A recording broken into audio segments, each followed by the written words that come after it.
Continuando então os princípios relacionados à Previdência Social, temos ainda a Previdência, né, e a Seguridade Social, temos ainda o princípio da irredutibilidade dos valores do benefício, tá? Esse princípio, ele decorre do princípio da segurança jurídica, né? Ou seja, do direito adquirido. Se você adquiriu o direito a receber um benefício X, e você adequou a sua vida àquela realidade, não há possibilidade de ser promovida uma redução no valor das prestações e dos benefícios. Essa redução, ela fica vedada por força do princípio da irredutibilidade do valor dos benefícios. Nesse sentido, é interessante nós pensarmos, por exemplo, na aposentadoria. Seria muito fácil, quando um país passar por um processo de dificuldade financeira, por exemplo, reduzir o valor da aposentadoria dos seus cidadãos, né? Justificando aí contingência, reestruturação financeira, etc. e tal. Ou reduzir, por exemplo, a prestação dos benefícios, né? O valor do salário maternidade, o valor do auxílio doença, enfim. Isso não pode acontecer. A redução não pode acontecer, tá? A irredutibilidade do valor dos benefícios.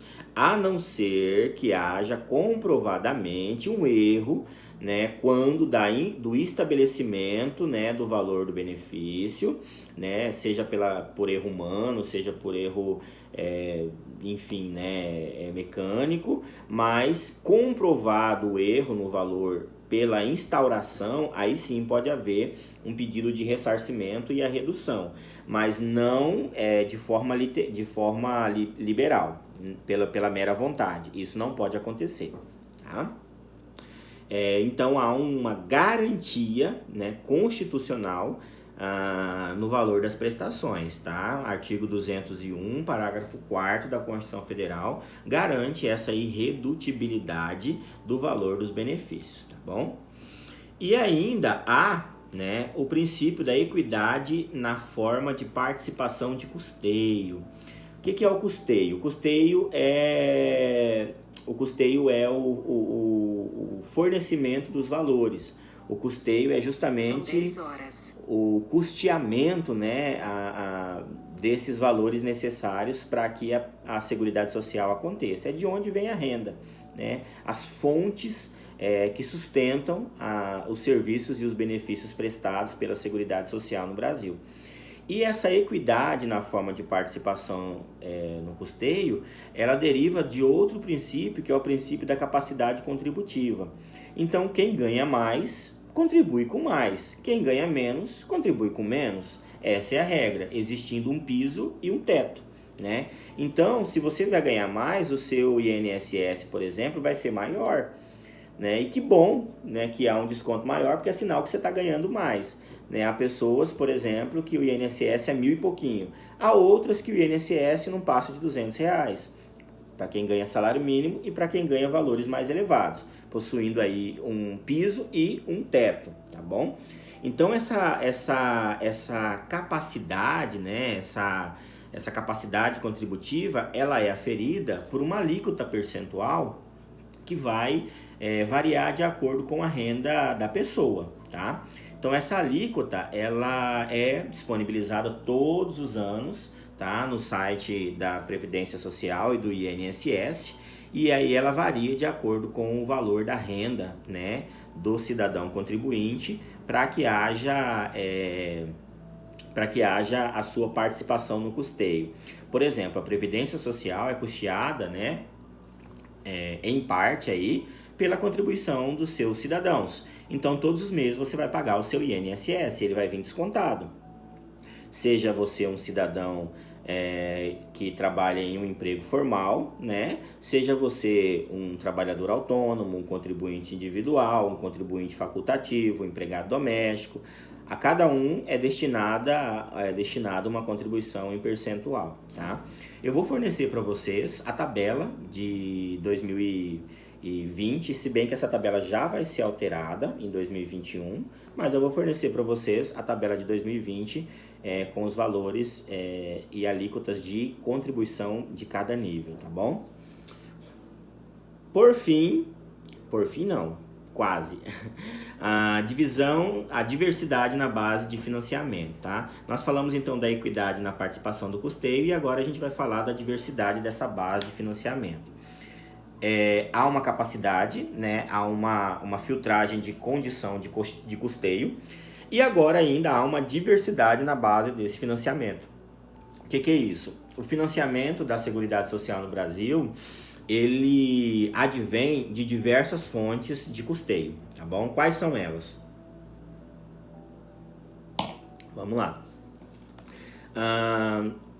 Segundo o artigo 195 da Constituição Federal, você pode acompanhar aí, o seu caput, ele diz que o custeio vai ocorrer através de recursos próprios da União, dos estados, do Distrito Federal e dos municípios. E ainda de algumas outras fontes. Quais são elas? Vamos ver. Primeiro, do trabalhador e dos demais segurados da Previdência Social. Aqui entra o trabalhador, o contribuinte individual, o empregado doméstico, o contribuinte facultativo. Todas essas pessoas, né, trabalhador formal, obviamente, contribuem mensalmente para a Seguridade Social, tá? E eu contribuo, provavelmente você contribui. Essa contribuição para a Previdência Social é uma das fontes extras, né, de financiamento, além dos recursos próprios da União, dos Estados, municípios e Distrito Federal. Além disso, ainda de recursos do empregador, da empresa e da entidade a ela equiparada na forma da lei. Então não é só o funcionário que paga, o patrão também paga, né, através de recursos do empregador, da empresa, enfim.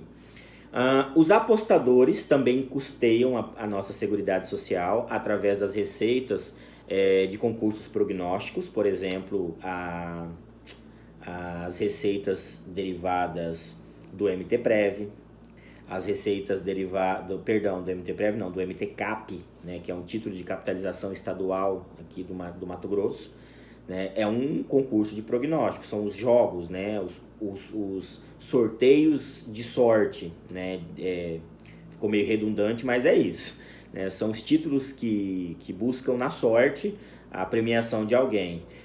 A nível estadual, por exemplo, aí o MTCAP, a nível nacional, a Loteria Federal, por exemplo, né, Loteria Federal, Quina, eu não sei direito porque eu não jogo esses jogos aí, mas é tudo aquilo lá que você faz uma fezinha, uma parte da receita vai para a Seguridade Social. E ainda o importador de bens e serviços do exterior ou a ele equiparados também através do imposto de importação destinada à complementação da nossa Seguridade Social no Brasil, tá? E ainda há a possibilidade, segundo o artigo 195, parágrafo 4º da Constituição Federal, de criação de outras fontes de custeio para a Seguridade Social no Brasil. Porém, isso aí, para acontecer, deve ocorrer através de lei complementar, né? Porque trata-se aí de uma previsão constitucional, tá bom? Ainda há o princípio da gestão quadripartite, e a gestão quadripartite ela é um princípio que, apesar de ser bem interessante, ele é pouco aplicado. Diz que na base de gestão da Seguridade Social no Brasil devem ser incluídos os interessados. E quais são esses interessados? Os trabalhadores, os empregadores, os aposentados e o poder público. Esses quatro, por isso gestão quadripartite. Trabalhador, empregador, aposentado e poder público. Quatro segmentos diferenciados. Todavia, na prática, a gestão quadripartite não acontece. Por exemplo, eu cito aí para vocês que no Conselho Nacional, né, de Saúde, que é um dos tripés da Seguridade Social, não há cadeira para os aposentados, por exemplo, para participação nas decisões. Então, a gestão quadripartite, ela objetiva descentralizar as decisões relacionadas à Seguridade Social no Brasil, incluindo todos os segmentos que possuem interesse nessas decisões. Trabalhador, empregador, aposentado e poder público. Porém, na prática, isso não acontece de forma prática, tá bom? De forma eficaz. Há ainda o princípio da solidariedade. princípio da solidariedade é um princípio previsto no artigo 3º, inciso 1º da Constituição Federal, e busca justamente construir uma república, né, uma sociedade justa, livre, igualitária, solidária. O princípio da solidariedade é justamente isso, é pensar no outro, é empatia, né? Porque nós somos um país capitalista. E por que você deveria dar o seu dinheiro para outra pessoa? Por que você deveria contribuir para sustentar alguém que nunca contribuiu? Por que você deveria trabalhar e parte dos seus recursos serem direcionados a alguém que não trabalhou, que não se preocupou, né? Aí nós temos o princípio da solidariedade, que é esse princípio que busca justamente construir essa sociedade mais justa. Porque talvez esse cidadão que não contribuiu não teve as mesmas oportunidades que nós que contribuímos. Talvez ele até teve, mas houve alguma limitação. Enfim, né? O princípio da solidariedade é justamente essa via empática, né? Essa via de olhar para o próximo, de pensar como sociedade, de ser um corpo e não sermos seres individuais. Tá? Ainda, o penúltimo princípio regulamentador do direito previdenciário e da Seguridade Social no Brasil, destacado pela doutrina, é o princípio da precedência da fonte de custeio. E esse princípio, ele possui previsão constitucional, tá? Parágrafo 5º do artigo 195 da Constituição Federal, que diz que nenhum benefício ou serviço pode ser criado sem que haja uma precedência de fonte de custeio. Ou seja, para criar um benefício, eu preciso saber de onde vem o dinheiro. Eu preciso saber de onde vai ser tirado esse dinheiro. E aí a regra, geralmente, a prática é que, ao criar o benefício, cria-se também a fonte de custeio. Tá? Esse princípio da precedência da fonte de custeio não se aplica às previdências privadas. Tá? A gente vai ver depois que existe a previdência pública, as previdências próprias e a previdência privada. Né? O regime geral, o regime próprio e o regime privado de previdência. Previdência privada é aquela que você paga, né? Por exemplo, o banco, enfim.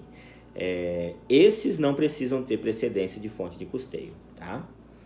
E o último é o princípio do orçamento diferenciado. Ele está baseado também em força constitucional, em dispositivo legal, artigo 165, parágrafo 5º, inciso 3º da Constituição Federal, onde o legislador constituinte ele destinou, né, uma base orçamentária própria e específica, né, para o custeio da Seguridade Social no Brasil. A Seguridade Social no Brasil representa uma grande fatia da Receita Nacional, tá? Uma grande fatia. Por isso que ela passou por um processo de reforma, né? A reforma da Previdência, que não foi suficiente, não é suficiente e não vai resolver a situação. São poucos anos de uma falsa tranquilidade que logo vai exigir uma outra postura, né? Sinceramente não sei como, mas isso vai acontecer.